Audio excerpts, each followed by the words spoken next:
case, I see the need for this because we had problems in the past.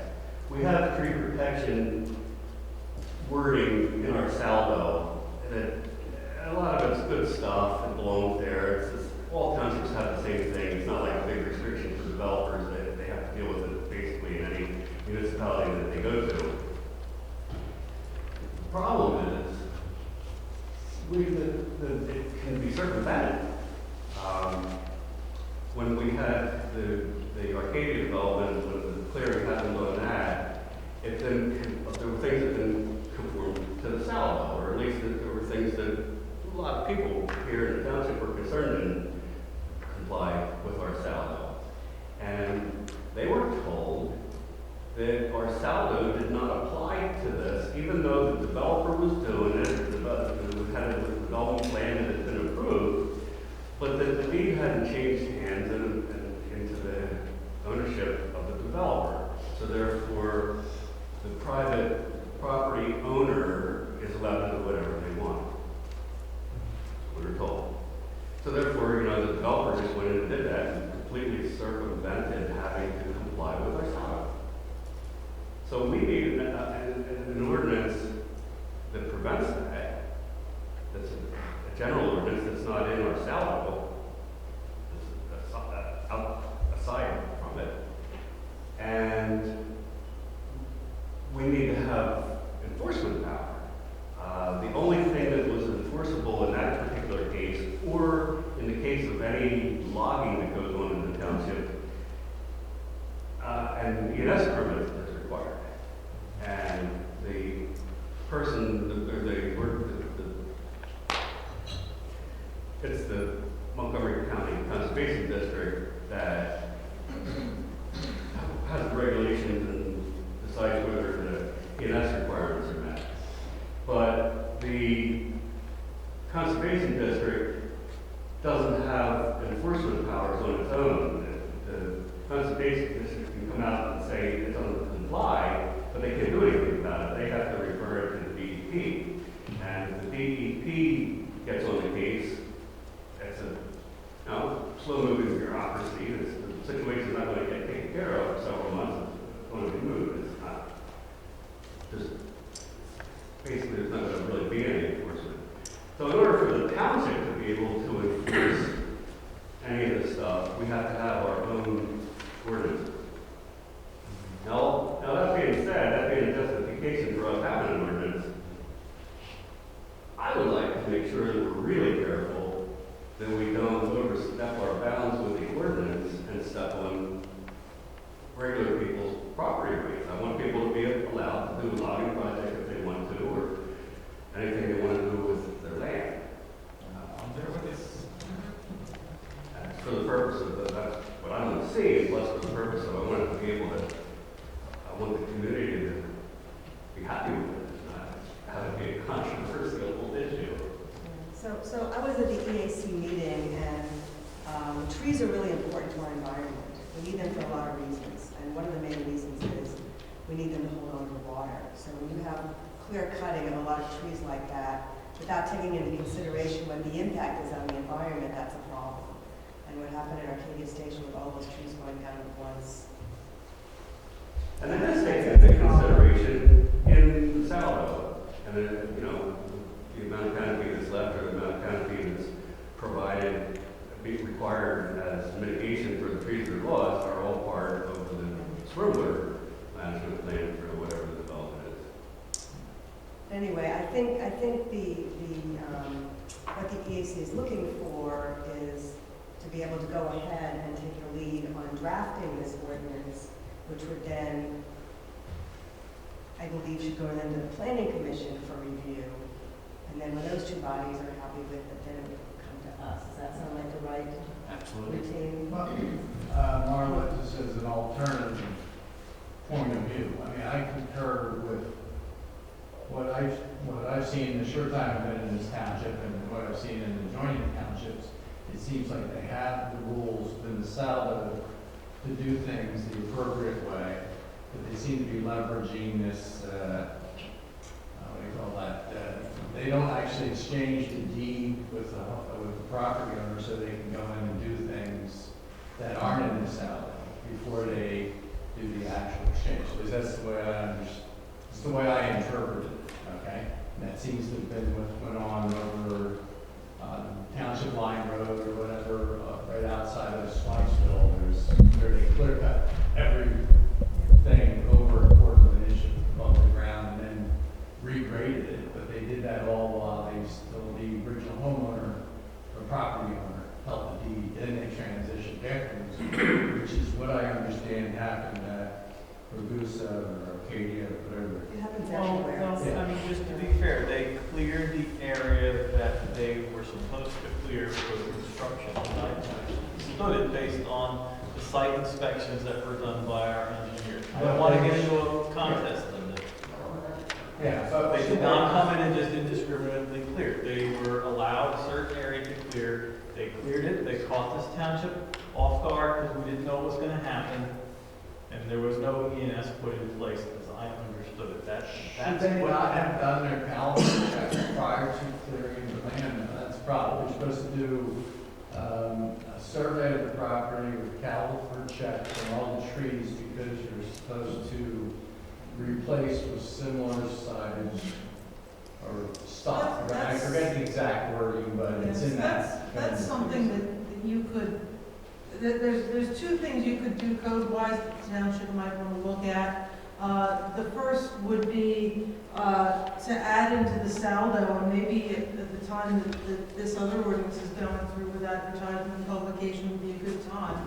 You could add into your saldo a requirement for a tree survey, species and sizes, and then add in the replacement requirement. There are many townships that have a replacement requirement based on the diameter of the tree that's coming down, how many trees have to be installed to replace it. So that's one thing you could incorporate into your subdivision and land development ordinance, and you can model that after what some other townships have done. And I think Mark might already have some information on what other townships have those codes. Mark had also pulled down some great information on timbering that gave a definition of clear cutting, and that you could do as a not outside of the saldo, you could define what clear cutting is and regulate that with the timbering type of ordinance. So there's two different things that you could do in paying attention to the trees, and I think the manager has already assembled some information on both of those. So are you saying that, I mean, a lot of other townships have these ordinances, and they have them for a reason. So what would be a reason why we don't need it? One reason is that this township, like all others, are preempted to an extent by the state law. So if the state regulates forestry, timbering, then we'd be largely preempted. However, reviewing a little bit of Penn State Extension article about it, they have a model ordinance that presumably follows the state law, and just accentuates it. But I agree. I think that if we're running into problems, then you look at what's out there with other municipalities, such as the tree survey, tree replacement idea. And then I recall, and I'd have to look for this, there's something that talked about, because of the disconnect between the owner and a developer, but in some ordinances I've seen where if you clear cut land, then you can't obtain land development approval for 5 years thereafter, something along those lines. And that may be a real hammer. That was in the White Marsh. Yeah, I read that White Marsh ordinance that you have found, Mark, and that's in there. And what it says is that anything was done 5 years prior needs to be on the survey, on the map that's presented when they do this upgrade. Yeah. So it sounds like somebody ran into exactly the same situation we did and figured out something to do about it. Yeah, and if it's limited to that, I want to go one step further. Because of the disconnect between an owner and a developer, right? That owner says, I have certain rights, I'm not developing. Right. And clear cutting all the way up until the final plan approval. Linda, I sort of want to concur what Warren was saying in regard to the conservation district, was in the case of Arcadia, your right to know request, we obtained the email correspondence between John Marskonis, the vice president or whatever for Metropolitan, and the Montgomery County Conservation District. All they were granted to go in and do, and this is what they told the Conservation District, we need to do our survey. So they were given permission by the Conservation District to enter the track, cut the trees that they needed to, just to do their marker spread stakes. Yet they came in and just cleared cut one. And that was the problem. But there was nothing that all the Conservation District could do is say, well, we told them they weren't allowed to do it. It's not like we pick trees back up. Yeah. And also, too, this also echoes sort of what Dan was saying. Then with the research of the agreement of sale and the deeds, they had actually had taken place. Metropolitan was owners of the land at the time. It wasn't the excuse that we received, oh, it's private land, they can do what they want. The way they got around it, although the land had transferred, they waited till after that to record it. So it wasn't part of the public record, even though the sale was dated maybe 3 weeks prior to the clear cut. So maybe there could be something if we are going to address it in our ordinances that we as a township would have some enforcement power if they did not follow the conservation's recommendations, or also did not follow the construction sequence that was laid out. This last one, speaker, I just want to speak to the reason why the EAC really wants to be involved on this. People like trees. I like trees. But this isn't just about whether or not you like trees. There's a lot of science to the trees, obviously, one of which is an old tree is going to sequester a whole lot more carbon than a bunch of little new trees. And to come up with that result of that, you know, we'll take 10 trees for the one that you cut down, there's a science to that. There's also loggers, whatever you want to call them, that make a lot of money off of coming to somebody and saying, hey, we'll log your property, we'll give you this much money for your trees. And the person goes along and does it, they think it's going to be a good thing, and then they look at their property when they're done with it, and they've got a mess. So, property rights aside, we're also looking at how we protect our residents from unscrupulous logging practices, because they know that our township has no ordinance. So our residents are a target. So it's those and other reasons. There's forest management programs that are free, that we'd like to see our residents take advantage of and actually harvest their land in a way that they're actually really going to make some real money. So there's a lot of input that the EAC would like to provide. So I'm just calling you to So please. some of it is education too, right? Yes, there is definitely the outreach component to it, and giving residents the information they need to do the right thing on their own without regulation, absolutely. But we would like to have a place at the table to offer some recommendations, maybe not write the ordinance, but at least offer the science to why we need to protect our trees.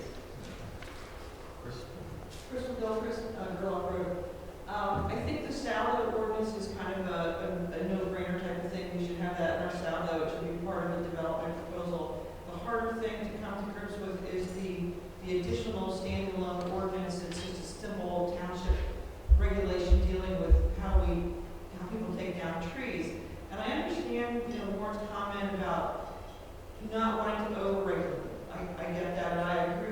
100%. Part of the problem, I think, with township regulations, especially a permit for something like tree removal, is the cost to come get the permit. If we required a permit, but we didn't charge anything for the permit, the requirement getting the permit was to acknowledge a certain number of guidelines. You have to go to the conservation district for an E&S plan. You have to, your logger has, is there a licensing thing for loggers? I mean, is there some way to make sure someone knows what they're doing when they come in and clear cut a property? They must register with the township as the person who did the logging. Stipulations that allow us to kind of control for the road logger who's going to come in and just clear cut and leave a mess, but allows a property owner to go forward with harvesting of their timber without the extra cost of paying for a permit. I think it's the payment for the permit that's as much of an aggravation as the actual permit itself. Would you agree with that? Well, the thing is that some communities put these ordinances in place with really high permit fees just to discourage street cutting. And, you know, the loggers hate that, and the landowners hate that. I would certainly hate that. I don't want anything to do with that. So if it were a permit that were designed You know, you to would need to educate- have some kind of fee for a permit to cover your cost, but the landowners is going to get some kind of benefit out of that because you have your ordinance is going to require a plan. And if it's over a certain number of acres, it's going to have to be a plan that is drawn up by somebody that's knowledgeable in forestry. So then you're going to need, then you're going to have somebody that's overseeing the project and seeing things that get done the way they're supposed to get done and the things that are supposed to be resolved. That's my point, that if we had a permit that was cheap to acquire, but it had this checklist basically that would educate the property owner in the proper way to harvest the timber, so that you didn't end up with a mess like Bruce knows, then it's more of an educational permit than it is a financial permit, and the financial burden then kind of goes away, and you're just trying to make sure that your permittee understands the steps they have to go through in order to harvest their timber, rather than just paying fees to fill the township coffers because people have to pay fees to the township and all that. Is that a reasonable compromise? Because we're looking at how to balance this out, how to balance the control issue with the private property rights issue. And Well, it's difficult to do. to do a logging project, you need an E&S permit. Right, and I think that we're all From laid out. Montgomery County, it costs several $100s. From Bucks County, it costs a tiny fraction of that. It's covered in Montgomery County. Yeah. If you're gonna have a timber harvest ordinance, it's going to ask you to show that you comply with the ordinance. Right. So the aspects of what we're talking about is more of an ordinance to educate people more so than to stifle. Well, is this, I'm going to break in, is this a discussion that maybe should occur more at the EAC level to try to formulate what the options are in thinking about these things? I mean, I don't want to try to work it all out tonight. It seems like we're not EAC here. is just asking for the board's support for us to move forward with making recommendations. Okay. If the EAC isn't going to do the ordinance, then who would? We can take a model and pick it apart. Well, that's what I was thinking, just get an existing one and Sure. don't reinvent the wheel. There's good examples. And I'm gonna give it to the planning commission, see what they think of The it. planning commission and Karen, you can do this one. I'm thinking we're talking about two different problems here. One is your logging problem. The other one is the one I think is more critical because we have multiple developments on the horizon, is how do we ensure that our developers that are coming into the township act responsibly from the standpoint, they don't try to do, you hold on to the deed until I get all the trees, get the areas cleared, and then we'll come in and do the thing. So how do we fix that problem? That seems to be more of a saldo, and how do we correct Could the we go off development? the date of the agreement of sale as opposed to recording? I mean, Yes. from a real estate perspective, you Your can, standalone ordinance would cover. once you sign your agreement of sale, technically, you own the property, the recording is secondary. Well, once you go to closing, then you technically own it, even if it hasn't been recorded. I mean, the standalone ordinance would address all those issues, which is why many townships are going that route. But again, we're not here to discuss details. We're just here because the EAC wants to know, can they go ahead and start looking at this? We will discuss details when there's details Well, I to think this discuss. came from multiple sources. There's one source associated with the issues affiliated with upcoming developments and what has occurred in the past with developments doing, shall we say, not fully adhering to our saldo because they did stuff so that they didn't have to. And the other aspect is associated with people either choosing to log their property, which should be, I mean, I'm kind of a worm on this one. I don't really want too much imposition into people's ability to cut down trees on their house. Well, not on their houses, on their land, because that starts treading on things. But I don't know how to phrase it properly, and I don't think it's a matter of fee and that kind of stuff. It's just, it seems like an imposition. Somebody owns 10 acres, they have trees on it, and they want to cut it down, cut down some trees. They should be allowed to cut down some trees. And the state requires that you allow for that. Yeah, I mean, so, but I fully understand where the EAC is coming from because my friend of a friend, they were a victim of one of these loggers who came in and took down all the valuable trees and left a mess. So, I hear where you're coming from. I think we're talking about two Yeah, I was separate going to things. say, what I'm hearing is we have some remedies that we can do via changes to the saldo subdivision land development ordinance, and then there are things that can be done via having a separate ordinance, call it what you want, forestry or logging or tree. I mean, I think the most straightforward way would be to start with the saldo and see where we go with that and the changes, looking at what other municipalities have done. That seems to be the more immediate thing that caused the problem. And then to consider going back. And I mean, I have this exact same concerns, and I was very clear on that when this came up last fall. Although not everybody decided to listen to what I had to say, and think that they could make up what I said.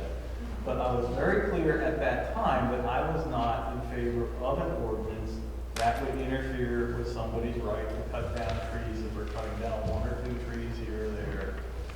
If we're talking about in preparation for subdivision land development, that's a different story. And I don't that was think my concern at the time, and that continues to be my concern, is whether we can write something cleanly that doesn't somehow inadvertently